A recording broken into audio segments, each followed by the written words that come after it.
El momento había llegado. Era el 18 de abril de 1521. Sobre la mesa estaban todos los escritos de Lutero.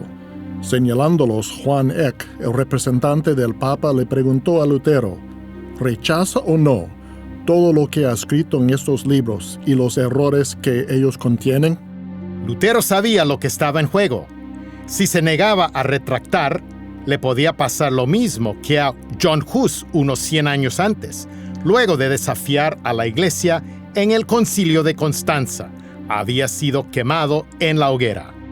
Lutero respondió, no puedo, ni voy a retractarme de nada. Aquí estoy, no puedo hacer otra cosa. Que Dios me ayude. Amén.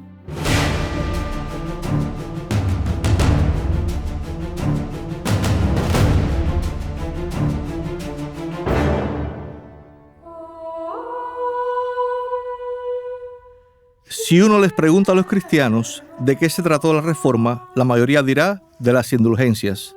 El 31 de octubre de 1517, Martín Lutero publicó en Wittenberg, Alemania, el documento Debate sobre el poder y la eficacia de las indulgencias, que hoy conocemos como las 95 tesis. Cuando Lutero publicó las 95 tesis, no quería separarse de la Iglesia ni comenzar una nueva o iniciar una reforma. Por el contrario, él era un fiel católico medieval que creía en orar a María, en la intercesión de los santos, en el purgatorio y en el sacrificio de la misa y la transustanciación. Era un típico católico medieval. Algunos de sus feligreses iban donde las indulgencias eran predicadas y regresaban diciendo, ya no tengo que confesarme o no necesito arrepentirme, pues he comprado una indulgencia. Y él decía, no puedo creer que les estén diciendo eso a las personas. Su postura decía, aquí están sucediendo algunas cosas realmente terribles. Si el Papa supiera lo que algunas de estas personas están haciendo, seguramente intervendría. Lutero se espantó tanto que le envió una carta al arzobispo Alberto de Maguncia para informarle del abuso. Pero lo que no sabía era que la mitad del dinero recibido por la venta de indulgencias iba al arzobispo y la otra mitad al Papa para la construcción de la Catedral de San Pedro en Roma. Si bien eran muy exigentes a nivel teológico doctrinal, nadie en la Iglesia quería frenar la venta de indulgencias, pues generaba muchos ingresos.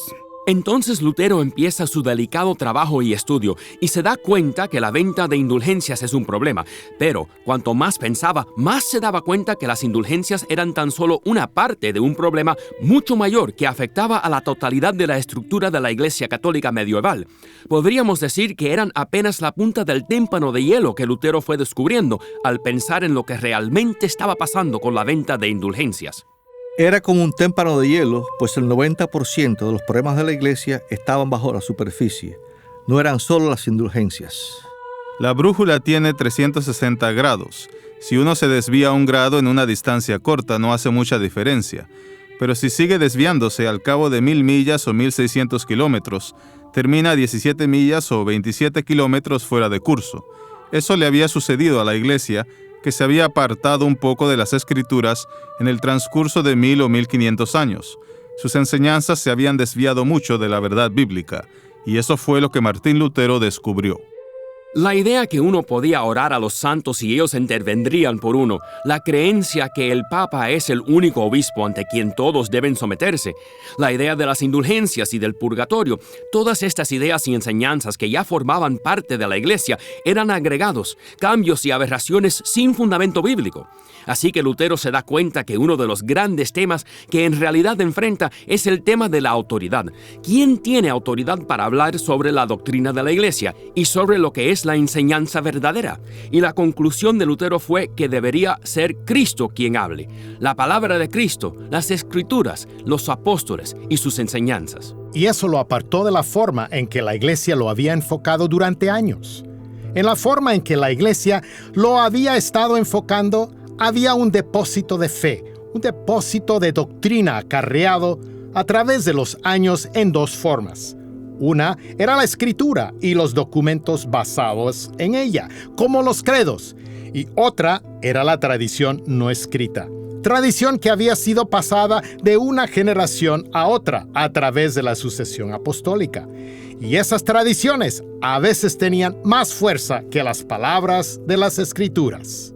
Para Roma, la tradición no era un simple depósito de fe pasado de generación en generación, como hacemos hoy con el catecismo o los credos y cosas similares. También incluía la autoridad del Papa y de los concilios. Por lo tanto, cuando decían, hazlo rápido, era como si el mismo Cristo hablara. Y Lutero decía, no es Cristo quien habla. Eso no es parte del depósito de fe. De hecho, eso es una aberración del depósito de fe. Eventualmente, Lutero rechazó las tradiciones que no eran bíblicas, por no tener autoridad religiosa legítima. Y así, el objetivo de Lutero y de todos los reformadores, como se ve en el Libro de Concordia y otros documentos de la Reforma, era llevar de nuevo a la Iglesia a esa conversación que había tenido antes. Les importaba lo vivido anteriormente, les preocupaba que Roma se había alejado de ello, y a ello trataban de volver.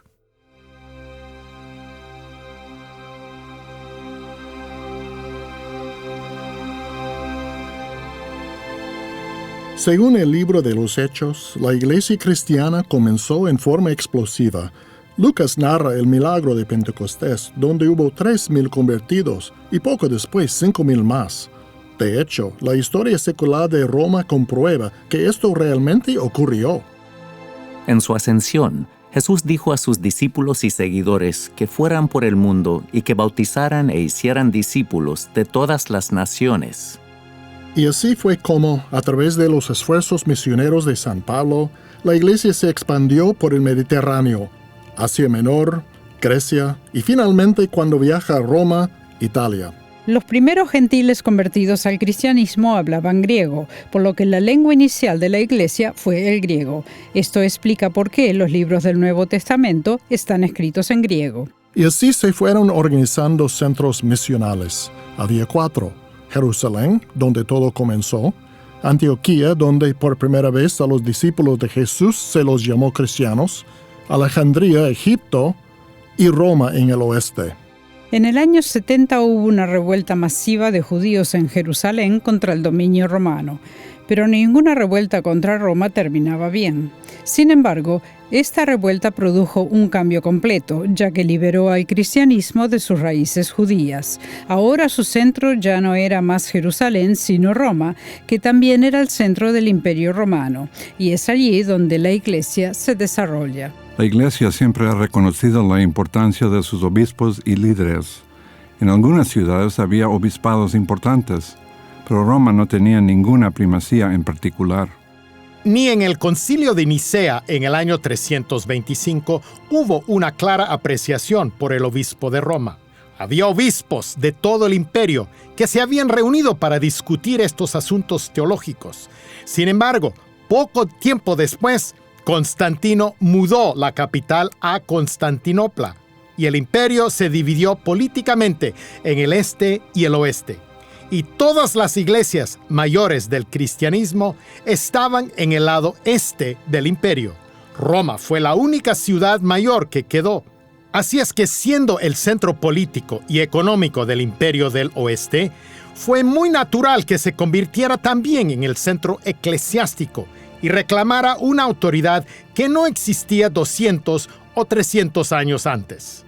Y así, a fines de la Edad Media, la creencia popular era que el Papa, como vicario de Cristo, tenía autoridad sobre el cielo y la tierra. Creo que el problema más grande surgió en los siglos XIV y XV, cuando las entidades políticas en Europa se estaban centralizando y los reyes estaban ganando cada vez más control sobre sus reinos.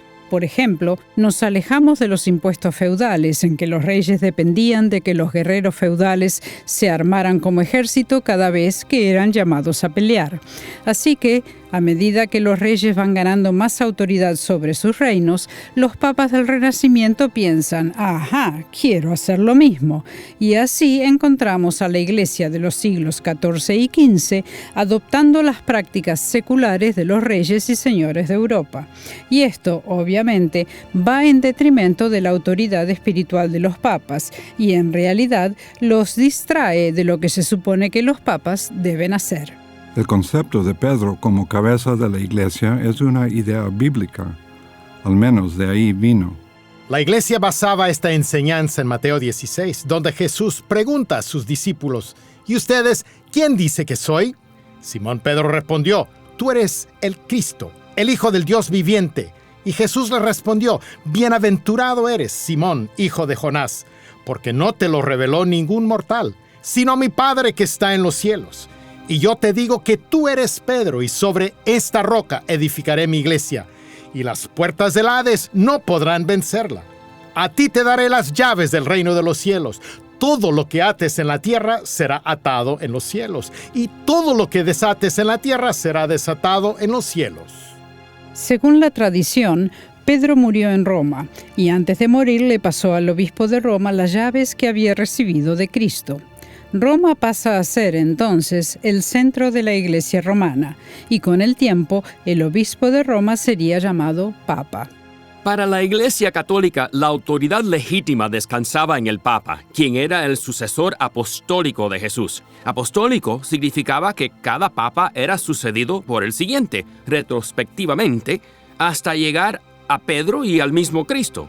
Es por ello que la pregunta de si Pedro fue el primer Papa siempre ha sido muy importante.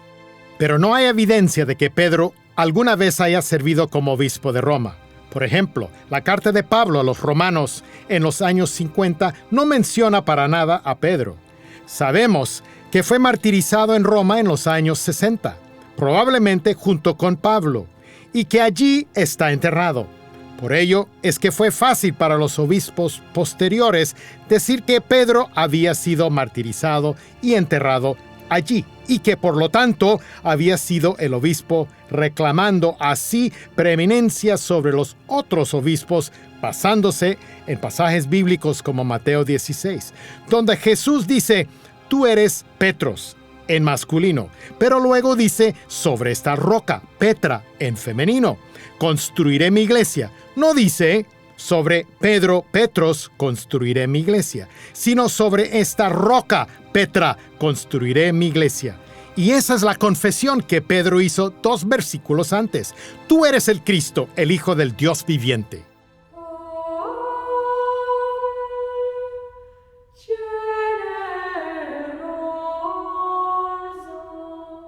La primera referencia que tenemos sobre el uso de la palabra católica es de San Ignacio de Antioquía, quien fuera martirizado en el Coliseo de Roma. San Ignacio dijo, donde está presente el obispo, allí está la Iglesia Católica.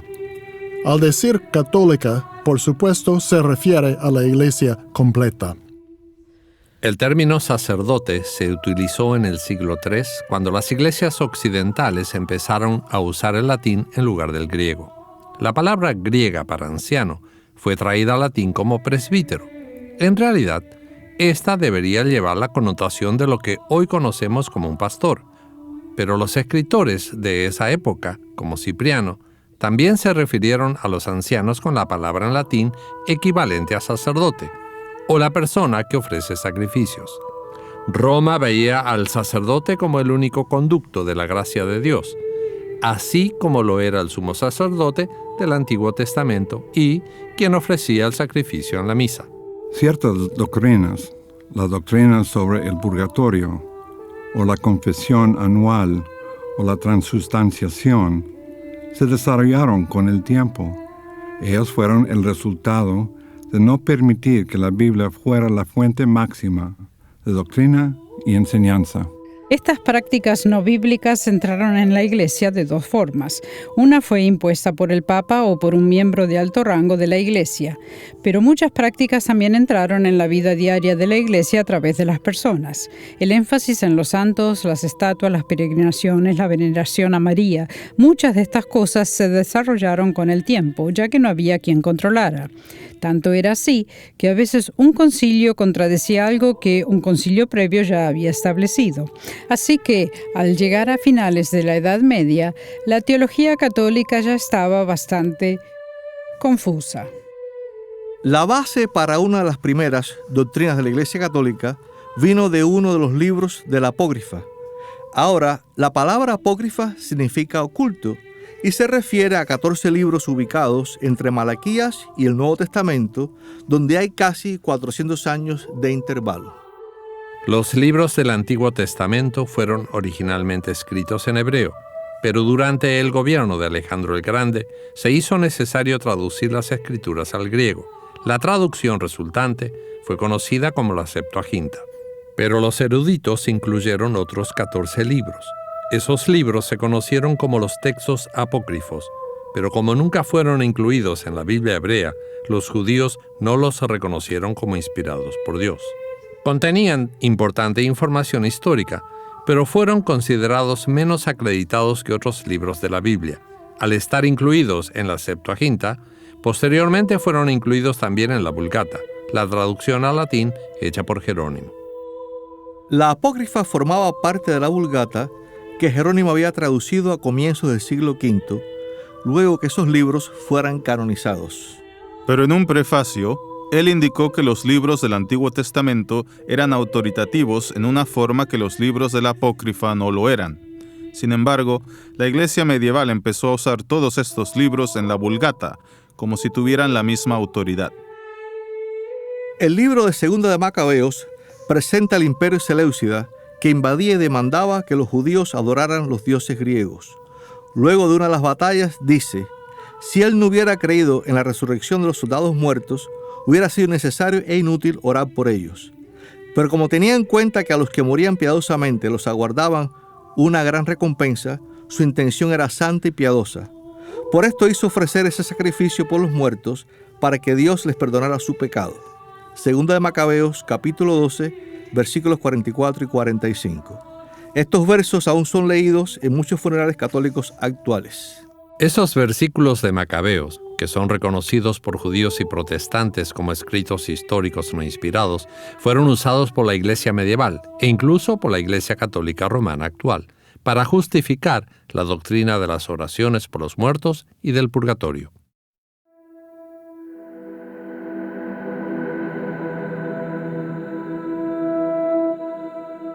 En poco tiempo, nuevas ideas comenzaron a entrar en la Iglesia. Alrededor del año 200 en África del Norte, el teólogo Tertuliano estaba muy preocupado por los cristianos que no vivían de acuerdo a la voluntad de Dios, tanto que creó el término mortal para describir los pecados que la Iglesia no podría ni debería perdonar para permitir a las personas volver a la Iglesia. Esto dio origen a lo que más tarde sería la enseñanza de la Iglesia medieval sobre los tipos de pecado. Los pecados mortales son los pecados que nos separan de Dios. Los pecados veniales son los que pueden ser perdonados a través de la oración o el dar limosna, algo que luego se convertiría en la doctrina de la penitencia.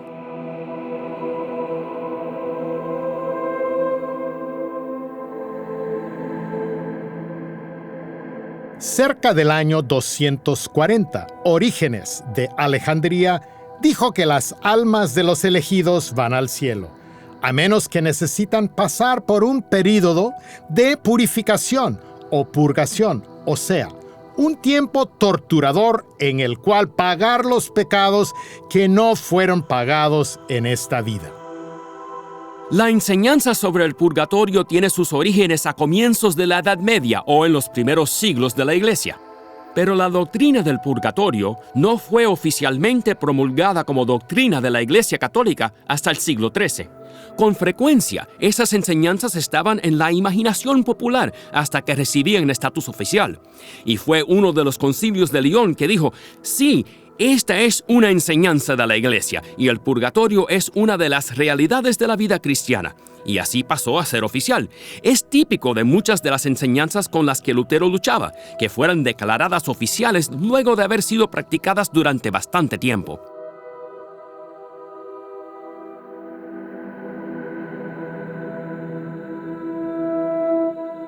Por el año 250, Cipriano de Cartago, otro padre de la Iglesia, introdujo la idea de los sacerdotes como sacerdotes de sacrificio.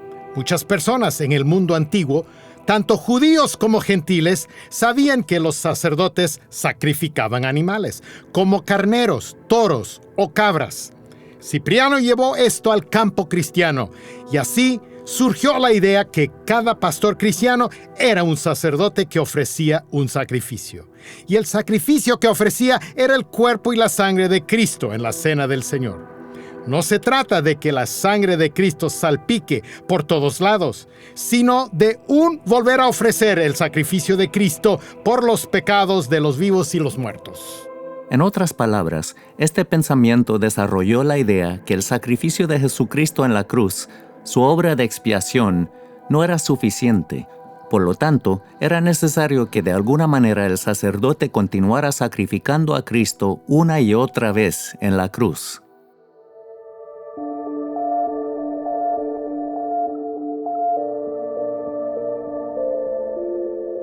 Por el año 250, en la época de Cipriano y durante la persecución del emperador Decio, los emperadores romanos comenzaron a demandar que los cristianos hicieran sacrificios al emperador de Roma como un dios. Muchos cristianos, por temor a ser perseguidos o perder sus vidas, así lo hicieron. Y más tarde lo lamentarían y se arrepentirían. Así es que la iglesia decidió que lo que habían hecho no era poca cosa, sino algo grave, y finalmente dijeron: los dejaremos regresar, pero después de un considerable tiempo de penitencia, lo cual podrían ser hasta 20 años de penitencia. Hay historias incluso de la iglesia temprana donde a los pecadores penitentes se los hacía echar a la puerta de la iglesia para que las personas los pisaran al entrar al edificio. Y todo eso no era más que para demostrar su humildad. Otros